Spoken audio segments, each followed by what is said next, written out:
হে তরুণ যুবকেরা, হে আমার মুরব্বিয়ানেরা, বন্ধুরা আমার শুনে রেখে দেন, ইবলিস শয়তান আপনার আমার শরীরের রক্তের মধ্যে মিশে যায়, শরীরের প্রত্যেকটা বা আমার অর্গানের মধ্যে চলে যেতে পারে। ইবলিস শয়তান আমাদের হৃদয়ের মধ্যে প্রবেশ করতে পারে, হৃদয়ের মধ্যে প্রবেশ করে ওয়াসওয়াসা দিতে পারে।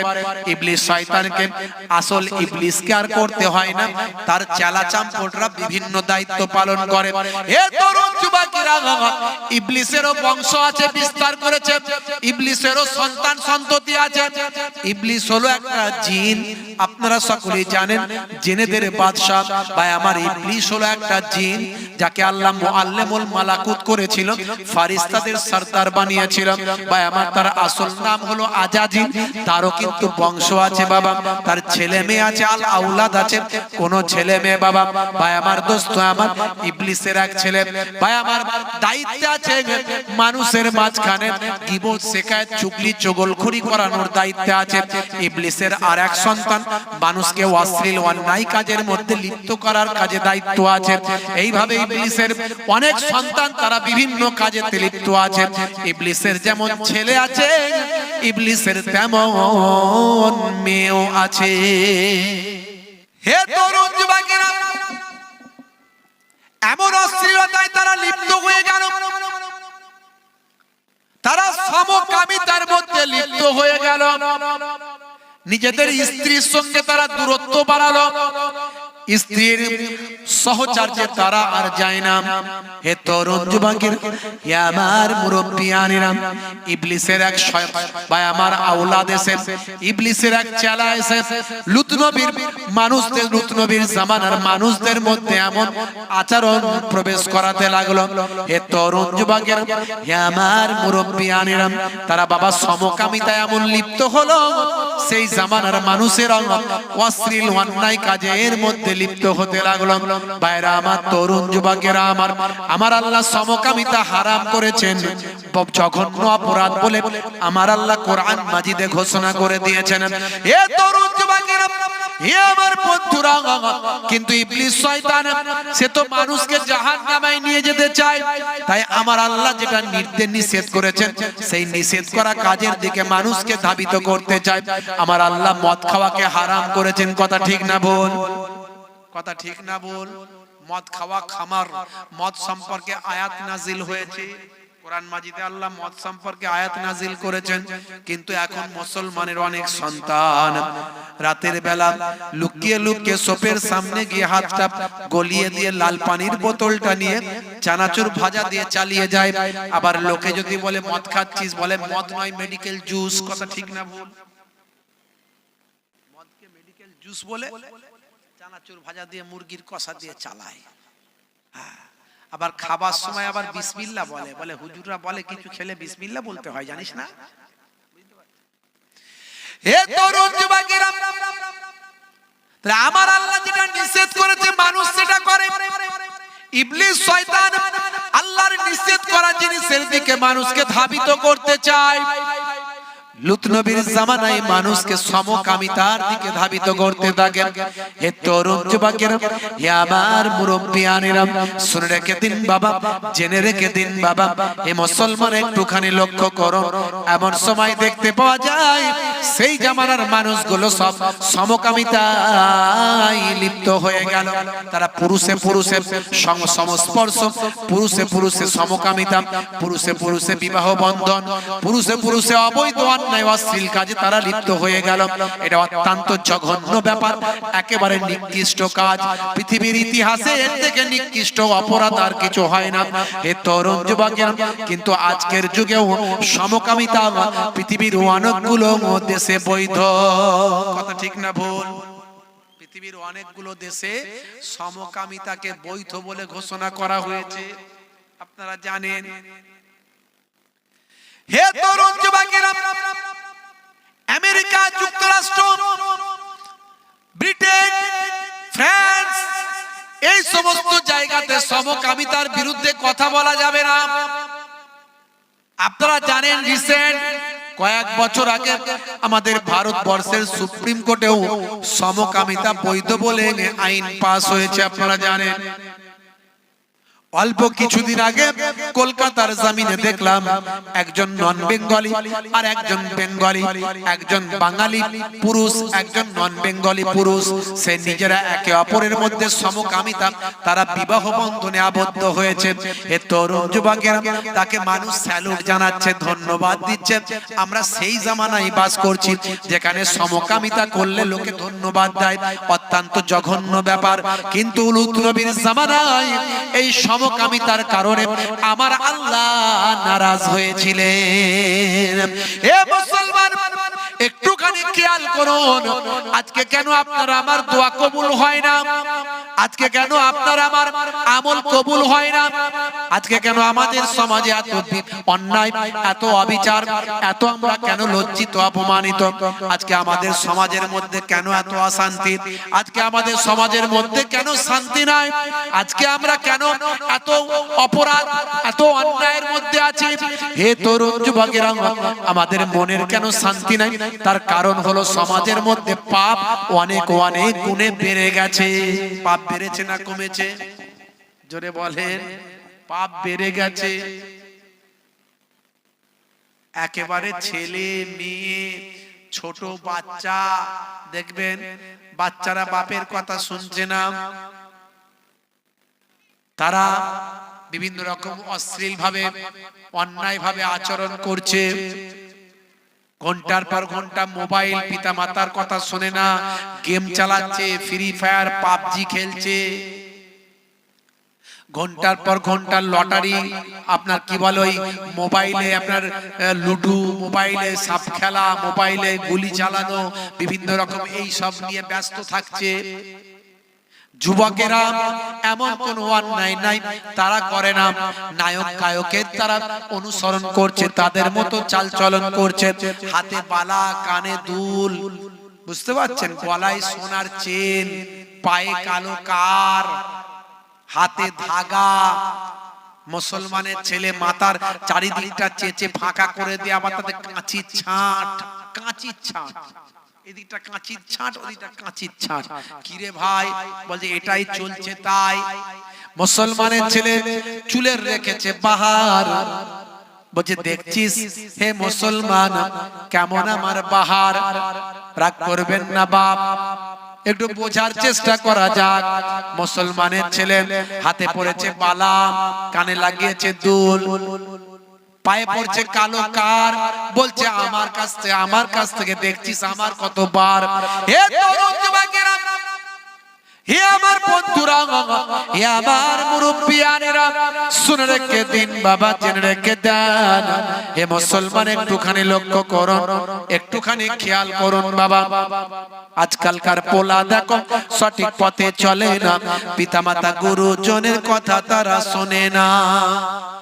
আজকালকার পোলা দেখো সঠিক পথে চলে না, পিতামাতা গুরুজনের কথা তারা শোনে না।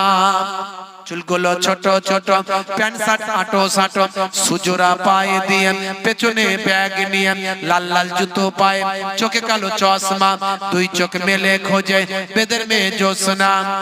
গায়ে হাতে ট্যাটু আঁকা, হেঁটে চলে আঁকা বাঁকা, গায়ে হাতে ট্যাটু আঁকা, দেখছেন না ছবি আঁকছে গায়ে হাতে, আছে না নাই মুসলমানের ছেলেদের? গায়ে হাতে ট্যাটু আঁকা, হেঁটে চলে আঁকা বাঁকা। কাছে গেলে দেখা যায় পুরুষ মানুষ না, ওটা হলো মিথ্যে পাড়ার মিস্টার সোহেল রানা, ওটা হলো মিথ্যে পাড়ার মিস্টার সোহেল রানা। আগের মতো মানুষ তো আর কি বলবো ভাই, সঠিক মানুষ হলো না। এ তরুণ যুবকেরা, মুসলমানের নারী হয়েছে নারী, এরা বলছে টিভি, ওরা বলছে বিবি। মুসলমানের নারী করছে বাড়াবাড়ি, হাতে ধরেছে কাটারি, বলছে বেরিয়াই শ্বশুর শাশুড়ি। লাল শাড়ি লাল টিপ, লাল আঁচল মাথায় নাই, সবুজ শাড়ি সবুজ টিপ, সবুজ আঁচল মাথায় নাই, পিঠটা তাদের ফাঁকা, বলছে যত তাকাবি তাকা। साले को मिले गोश्त रोटी बाप को ना मिले सुखा साला যখন আসে বৌমা তখন হাসে ভাই এসেছে ভাই হালুয়া রুটি খাওয়ায় হাইব্রিড রসগোল্লা গুজে গুজে খাওয়ায় পুরো শ্বশুরটা বসে আছে একটা হাইব্রিড রসগোল্লা সেদিকে যায় নাই আছে না নাই বিপদ আসবে না পালাবে বিপদ আসবে না পালাবে রাগ করবেন না বাপ হে তরুণ যুবকেরা আমার আল্লাহ নারাজ হয়ে যায় কিন্তু আমরা নবীর উম্মতে মুহাম্মাদি আমরা এইজন্য আমাদের উপর একসঙ্গে গজব আসে না মাঝে মাঝে আসে আইলা এসেছিল না আসেনি লাইলা এসেছিল না আসেনি সুনামি আমফান কি গো কত মানুষ ঠান্ডা হয়ে গেছে গাইঘাটার ঝড় কই মাছ গাছের উপরে ঝুলছে দেখেছেন তো তাহলে আমার আল্লাহর ক্ষমতা আগের মতো আছে না নাই আছে টাইমে টাইম আল্লাহ মাঝে মাঝে দেখাচ্ছে কিছুদিন আগে করোনা গেল করোনা হে তরুণ যুবকেরা আবার আমার আল্লাহ কখন কি দিয়ে দেবেন আমরা কেউ জানি না কিন্তু আগে থেকে প্রস্তুতি আমরা থাকি না আল্লাহ বলছেন নামাজ তুই ছাড়বি না কিন্তু আমরা বলছি নামাজ আমরা পড়বো না সারা রাত ওয়াজ শুনবো সকাল বেলা আবার যেমনকে তেমন হয়ে ঘুরতে থাকবো বরং সকাল বেলা আবার লটারির টিকিটটা ভালো করে কাটতে যাব মনে মনে চিন্তা করি সারা রাত ওয়াজ শুনেছি ভাই যেন সকাল বেলা লটারির টিকিটে 5 লাখ লেগে যায় ওয়াজ শুনেছি বলে যেন আরো তাড়াতাড়ি লেগে যায় রাগ করবেন না বন্ধুরা আমার তরুণ যুবকেরা আমার হে আমার বন্ধুরা হে আমার মুরব্বিয়ানেরা শুনে রেখে দেন লুত নবীর জামানায় মানুষগুলো সব সমকামিতায় লিপ্ত হয়ে গেল তারা আর নারীদের কাছে যায় না নারীদের সঙ্গে তাদের সম্পর্ক নাই তারা পুরুষে পুরুষে এতটাই লিপ্ত হয়ে গেছে পুরুষে পুরুষে এতটা অশ্লীল কাজে তারা মত্ত হয়ে গেছে যে নারীদের তাদের আর নারী সমাজের কোনো প্রয়োজন নাই ভাই আমার বিবাহিত স্ত্রীর সঙ্গে তারা থাকে না বিবাহিত স্ত্রীর সঙ্গে তারা সদ্ব্যবহার করে না বিবাহিত স্ত্রীর সঙ্গে তারা মেলামেশা করে না বিবাহিত স্ত্রীর সঙ্গে তারা সংসার যাপন করে না হে তরুণ যুবকেরা হে আমার মুরব্বিয়ানেরা এই নারী জগতের মধ্যে তৎকালীন যুগে নারীদের মাঝখানে একটা হতাশা গ্রাস করলো হে তরুণ যুবকেরা হে আমার বন্ধুরা শুনে রেখে দিন বাবা জেনে রেখে দেন ইবলিস শয়তান চিন্তা করলো এই নারী সমাজকেও আমার পাপের মধ্যে ডোবাতে হবে এই নারীদের মাঝখানেও আমার পাপকে পৌঁছে দিতে হবে শুধু পুরুষগুলো জাহান্নামায় যাবে এটা নয় নারীগুলোও জাহান্নামায় পাঠাতে হবে তাই নারীদেরকে কেমন করে জাহান্নামায় পাঠাবো হে আমার তরুণ যুবকেরা ইবলিস শয়তানের একটা কন্যা সে খুব সুন্দরী ইবলিস শয়তানের একটা মেয়ে আছে সে খুব সুন্দরী মহিলা হে তরুণ যুবকেরা ইবলিস শয়তান হলো জিন জিনের কন্যা জিন মনে রাখবেন বাবা সে কিন্তু ভীষণ সুন্দরী নাম তার হলো লাকিস লাকিস তার নাম হলো লাকিস এই লাকিসকে ইবলিস শয়তান পাঠিয়ে দিল লুত নবীর জামানায় নারীদের কাছে চলে যা নারীদের কাছে চলে গেল লাকিস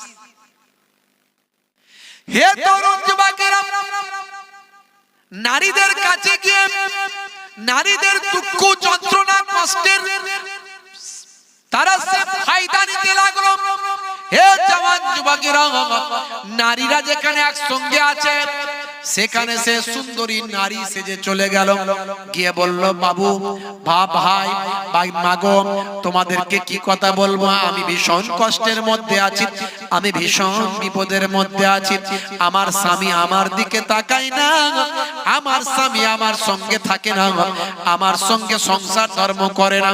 সে আজকে পুরুষে পুরুষে সংসার করেছে, সে আজকে পুরুষের প্রতি আসক্ত হয়েছে, সে আজকে পুরুষের সঙ্গে জেনা ব্যভিচারে লিপ্ত হয়েছে, সে আজকে পুরুষের সঙ্গে সমকামিতায় লিপ্ত হয়েছে।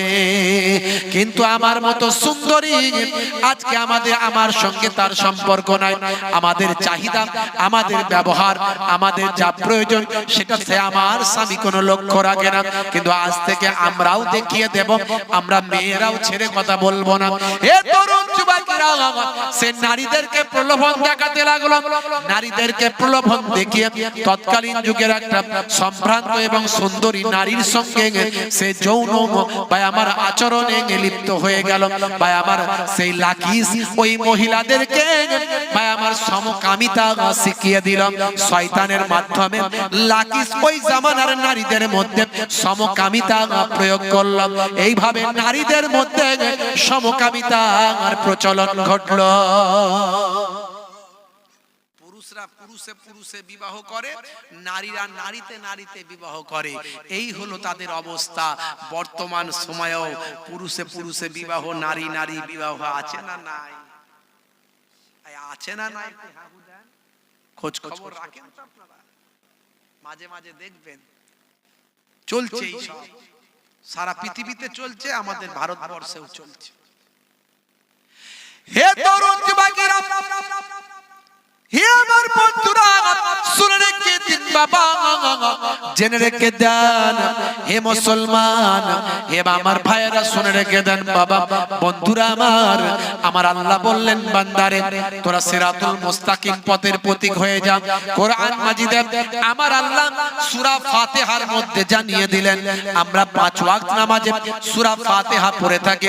আলহামদুলিল্লাহি রাব্বিল আলামিন আর রহমানির রহিম মালিক ইয়াউমিদ্দিন ইয়াকা না'বুদু ওয়া ইয়াকা নাস্তাঈন ইহদিনাস সিরাতাল মুস্তাকিম সিরাতাল লাযিনা আন'আমতা আলাইহিম গায়রিল মাগদুবি আলাইহিম ওয়ালাদ-দাল্লিন।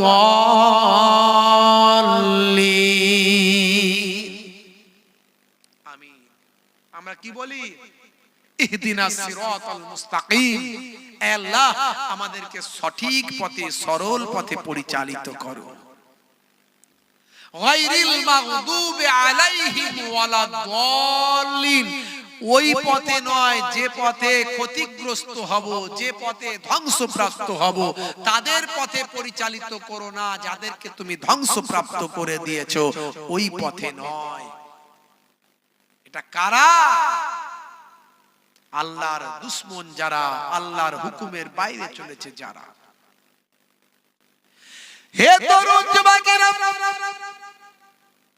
হে আমার বন্ধুরা, হে আমার মুরব্বিয়ানেরা, শুনে রেখে দিন বাবা, জেনে রেখে দেন আল্লাহর হুকুমটা যদি আমরা মানি, 5 ওয়াক্ত নামাজটা যদি আমরা পড়ি, রাসূলের সুন্নতের তাবেদারিটা যদি আমরা করি, আল্লাহর হুকুমটাকে যদি ভালোবাসি, রাসূলের নির্দেশনাকে যদি আমরা ভালোবাসি, এ তরুণ যুবকেরা, হে আমার মুরব্বিয়ানেরা, আমার আল্লাহ যেটা ভালো করেছেন সেটা যদি মেনে নিই, আমার আল্লাহ যেটা মন্দ করেছেন সেটাও যদি মেনে নিন, আল কাদরে খাইরিহি ওয়া শাররিহি মিনাল্লাহি তাআলা, ভাগ্যে ভালো মন্দ যা কিছু হয় সবই আল্লাহর তরফ থেকে হয়, এটা যদি আমরা মেনে নিই। হে তরুণ যুবকেরা, হে আমার মুরব্বিয়ানেরা, যারা আল্লাহ ওয়ালা মানুষ হন, ভাগ্যে ভালো মন্দ যা কিছু হয় সব আল্লাহর পক্ষ থেকে হয়, এটা তারা মেনে নেয়। হে তরুণ যুবকেরা, হে আমার মুরব্বিয়ানেরা, শুনে রেখে দিন বাবা, জেনে রেখে দিন বাবা, আল্লাহর ওলিদেরকে আল্লাহ পরীক্ষা করেন। আল্লাহর ওলিরা কেন এত দরজা মর্তবায় পৌঁছে যান? আল্লাহর ওলিরা দুনিয়াটাকে ক্ষণস্থায়ী মনে করেন, পরকালটাকে চিরস্থায়ী মনে করেন। তাই দুনিয়ার জমিনে যা কিছু ঘটছে সব আল্লাহর পক্ষ থেকে ঘটে, এটা তারা অন্তর থেকে মেনে নেন। কিন্তু আমরা মানতে পারি না, আমরা গ্রহণ করতে পারি না। কেন আমার ক্ষতি হলো, কেন আমার বিপদ হলো, কেন আমার এমন হলো, কেন আমার বাপ মারা গেল, কেন আমার স্ত্রী অসুস্থ হয়ে গেল, কেন আমার স্ত্রীর রোগ হয়ে গেল, কেন আমার স্ত্রী কালো হলো, কেন আমার সন্তানটা এমন হলো। হে তরুণ যুবকেরা, যদি আমরা আল্লাহর নির্দেশনা, আল্লাহর হুকুমকে যদি মেনে নিই, আমার আল্লাহ আপনার আমার জীবন জীবিকাকে বুলন্দ বানিয়ে দেবেন। আমার আল্লাহ আপনার আমার দুনিয়া আখিরাতকে কামিয়াবি দেবে।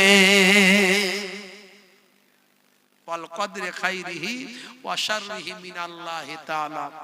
ভাগ্যে ভালো মন্দ যা কিছু হয় সব কোথা থেকে হয়? আল্লাহর কাছ থেকে হয়। তাহলে যা কিছু ঘটছে বা ঘটবে আমরা সবেতেই রাজি আছি কি আছি না? জোরে বলেন আছি না আছি না? কারা কারা আল্লাহর নির্দেশকে প্রাধান্য দিয়ে যা কিছু ঘটছে যা কিছু ঘটবে সব আল্লাহর কাছ থেকে হচ্ছে বলে আর কারা কারা রাজি থাকতে পারবেন একটু হাতটা তুলে দেখান তো দেখি। মাশাআল্লাহ, আল্লাহর উপর ভরসা রেখেছেন তাহলে মাশাআল্লাহ। চার ইমামের এক ইমাম হযরত হুজুর ইমাম মালিক রাহমাতুল্লাহ আলাইহি,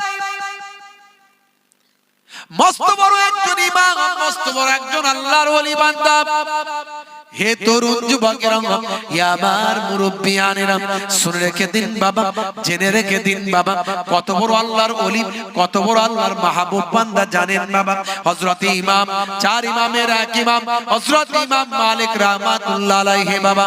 হে তরুণ যুবকেরা, বিশ্ব নবীকে এতটা ভালোবাসতেন, বিশ্ব নবীর এমন আশিক ছিলেন, মদিনা শরীফের জমিনে তিনি কোনোদিন জুতো পায়ে দিয়ে হাঁটতেন না।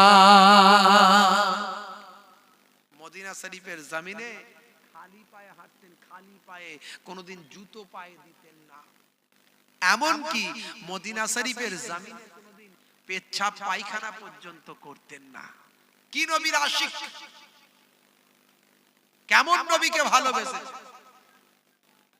পেচ্ছাপ পায়খানার প্রয়োজন হলে হুদুদে মদিনা, মদিনার যে বর্ডার, সেই বর্ডারে চলে যেতেন।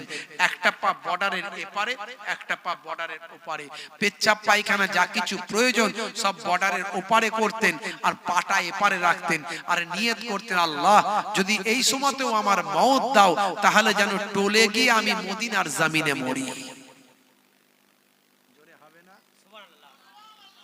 কি নবীর আশিক, কি রাসূলের আশিক, একটু চিন্তা করুন, একটু ঠান্ডা মাথায় চিন্তা করুন কতটা নবীকে ভালোবাসতেন আর আমরা কতটা ভালোবাসি। নবীর একটা সুন্নত আমরা রাখতে পারি না। মুখে দাড়ি রাখতে লজ্জা লাগে আমাদের, লোকে কি বলবে। এখন নায়ক গায়ক খেলোয়াড় প্লেয়াররা মুখে দাড়ি রাখতে তাদের লজ্জা লাগে না, আমাদের লাগে। আর আমরা নবীকে ভালোবাসি, ছোট হোক বড় হোক রাখুন, নবীর সুন্নত মনে করে রাখুন।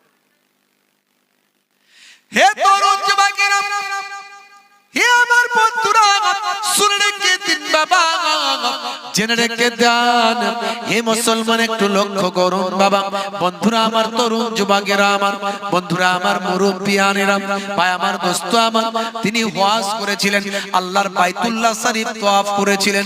আল্লাহর বাইতুল্লাহ শরীফ তওয়াফ করার পরে এবার মদিনার জমিনে থাকতেন। সব সময় আল্লাহর দরবারে দোয়া চাইতেন, আল্লাহ যেন আমার মওতটা মদিনার জমিনে হয়। হে তরুণ যুবকেরা, হে আমার বন্ধুরা, কিন্তু তার মনে হলো একবার যদি আমি আর একবার বাইতুল্লাহ গিয়ে তওয়াফটা করে আসতে পারতাম, যদি একবার কাবা ঘরে গিয়ে আমি হজটা করে আসতে পারতাম, আমার জানটা বড় ঠান্ডা হতো। কিন্তু গ্যারান্টি তো নাই যে আমি কাবা ঘরে গিয়ে মক্কার জমিনে আমার মওত হয়ে যেতে পারে।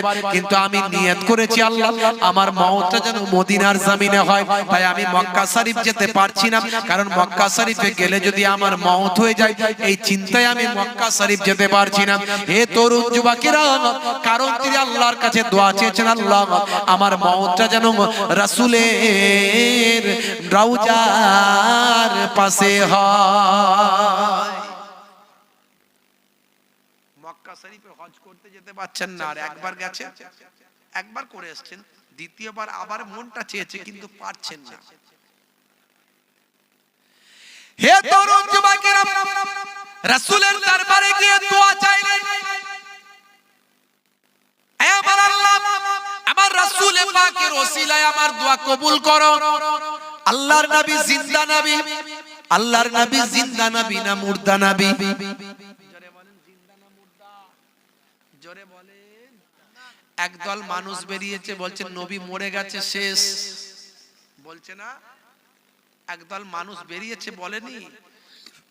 কেউ আবার রাজমিস্ত্রি ছিল এখন সাহেব হয়ে গেছে, কেউ আবার এখন কি বলে আপনার ভাইরা আমার, তরুণ যুবকেরা আমার, মুরব্বিয়ানেরা আমার, আগে মোবাইল রিপেয়ারিং করতে এখন সাহেব হয়ে গেছে, বুঝতে পারছেন? আগে রাজমিস্ত্রি ছিল এখন সাহেব হয়ে গেছে, আগে মোবাইল রিপেয়ারিং করতে এখন সাহেব হয়ে গেছে। তারা বড় বড় শুধু ঘন ঘন ফতোয়া দিচ্ছে, দেখবেন তাদের মোবাইল দেখলেই দেখবেন বড় বড় শুধু ঘন ঘন ফতোয়া দিচ্ছে। ভাইরা আমার, তারা বলছে যে নবী মরে গেছে শেষ, বলুন না নাউজুবিল্লাহি মিন যালিক। আল্লাহর নবীকে তারা মৃত মনে করে। শুধু তাই নয়, তারা কত রকম ফতোয়া দিচ্ছে, বলছে নবী কোথাও আসতে পারবে না, নবীর আসার ক্ষমতা নাই। ফুরফুরা শরীফে দাদা হুজুর পীর কেবলা রাহমাতুল্লাহ আলাইহির আটচালায় হুজুরের ইসালে সওয়াবে আমার আপনার নবী রুহানি হালাতে সেই ইসালে সওয়াবে সে হাজির হয়েছিলেন। জোরে বলুন সুবহানাল্লাহ। কিন্তু এরা বিশ্বাস করে না, বলে নবী পাকের কি আর কোনো জায়গা নাই যাবার? ফুরফুরা শরীফে গেল, বলেছে না বলেনি বক্তা? হ্যাঁ, কত রকমের কথাবার্তা। এই বক্তারা বলে আমরা নাকি কোরআন মানি আর হাদিস মানি, আর কিচ্ছু মানি না। এরা বলে, বুঝতে পারছেন? এরা বলে আমরা কোরআন মানি আর হাদিস মানি, আর কিচ্ছু মানি না। এদের জিজ্ঞাসা করবেন যে পুরুষ মানুষ মারা গেলে কটা কাফন? জোরে বলেন, কটা আপন দিদি কটা দেয়? পুরুষ মানুষ মারা গেলে কটা কাফন দেয়? জোরে বলেন। আপনারা কাফন তাফন দেন না নাকি লোককে? তাহলে একটু আওয়াজ দেন, কটা কাফন দেন? 3টে দেন। আর মহিলা মারা গেলে কটা দেন? 5টা। আর যদি মনে করেন একটা হিজড়া আছে আপনাদের এলাকায়, সে মারা গেছে, কটা দেবেন? যদি থাকে রে বাবু, নাই তো কি হয়েছে, যদি থাকে কটা দেবেন বলেন? কোথা থেকে পাবেন? কোন কিতাবে লেখা আছে? কোরআন হাদিসে কোথায় আছে? কারণ কোরআন হাদিস ছাড়া তো আর কিছু মানুনি, বাকি তো আর কিছু মানুনি। বলে কোরআন আর হাদিস, আবার সহিহ হাদিস, আর কিছু মানে সহিহ হাদিস থেকে দেখাও যে হিজড়ে মারা গেলে কটা কাফন লাগবে। পারবে দেখাতে? পারবে না, পারবে না। ভাইরা আমার, তরুণ যুবকেরা আমার, মানুষ পায়খানা করার পরে, পটি করার পরে ধৌত করে পাকিজা হতে হয়, তাহারাত হাসিল করতে হয়, পবিত্রতা অর্জন করতে হয়। এখন বলুন তো দেখি, কোরআন হাদিস থেকে খুঁজে কতটা ধৌত করলে পবিত্রতা অর্জন হবে? বলুন, পাওয়া যাবে খুঁজে? কোরআন হাদিস থেকেও দেখাতে পারবে? তাহলে শুধু বলো কেন যে সবকিছু কোরআন হাদিস থেকেই পেয়ে যাব? কোরআন হাদিস পাককে সামনে রেখে এইরকম লক্ষ লক্ষ সমস্যার সমাধান দিয়ে গেছেন ইমামরা, সেই জামানার ইমামরা সমাধান দিয়ে গেছে। এরা বলে ইমাম আমরা মানি না, এরা বলে ইমাম আমরা মানি না, আমাদের ইমাম লাগবে না, আমরা যা কিছু প্রয়োজন সব কোরআন হাদিস থেকে বের করব। আর যখন ঠেলাই পড়ে, ঠেলাই পড়লে এরা বলে আমাদের শেখ এটা বলেছে, আমাদের শেখ ওটা বলেছে, আমাদের অমুক এটা বলেছে। তো তোরা ঠেলাই পড়লে তোদের অমুক ওটা বলেছে, তোমাদের শেখ এটা বলেছে, তোদের শেখ ওটা বলেছে। আর আমরা ঠেলাই পড়লে আমাদের ইমামে আজম আবু হানিফা এটা বলেছে। জোরে হবে না?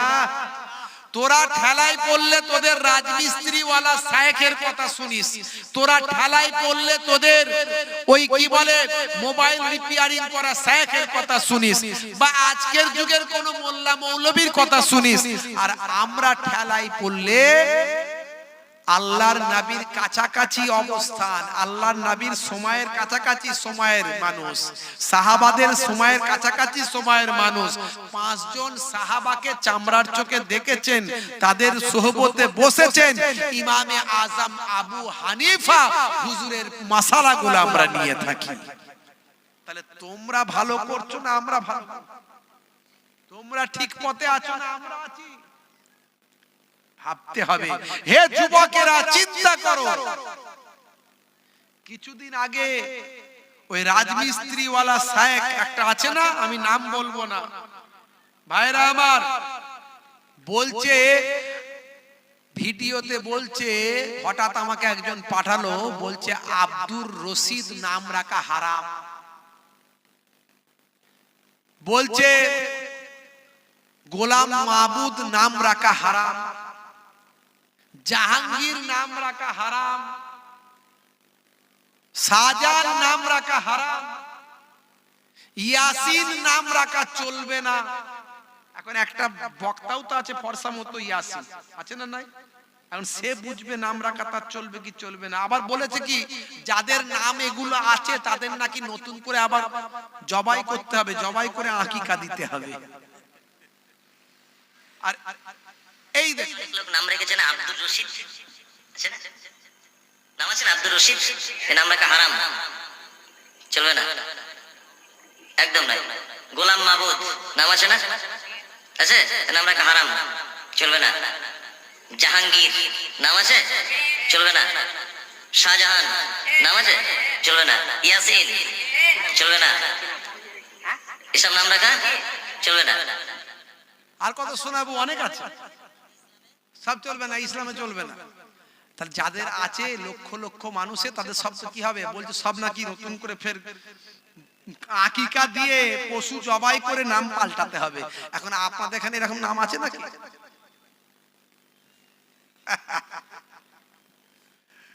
বলছে আব্দুর রশিদ নাকি কোরআনে নাই, আব্দুর রশিদ নাম কোরআনে নাই। আল্লাহর নামের আগে আব্দু শব্দ লাগানো যাবে। আল্লাহর নাম না, সে নাম রাখা ইসলামে না যায়। শাহজাহান নাম আছে, চলবে না। ইয়াসিন চলবে না, এসব নাম রাখা চলবে না। যে নামের অর্থ হয় না সে নাম রাখা ইসলামে না যায়, চলবে না। আল্লাহর নামের আগে আব্দু শব্দ লাগানো যাবে। আল্লাহর নাম রশিদ, আল্লাহর নাম আছে নাকি? নাই, রশিদ আল্লাহর নাম নাই। কিছু লেজুর বললাম, এইরকম শায়েখ, এইরকম শায়েখ ও জানে না যে রশিদ আল্লাহর নাম আছে কি। কোরআন মাজিদ খুলে দেখো, 99টা আল্লাহ সিফাতি নাম আছে, তার মধ্যে একটা হলো আর রশিদ, আছে না নাই? আর রশিদ শেষের দিকে দেখবেন আর রশিদ আছে।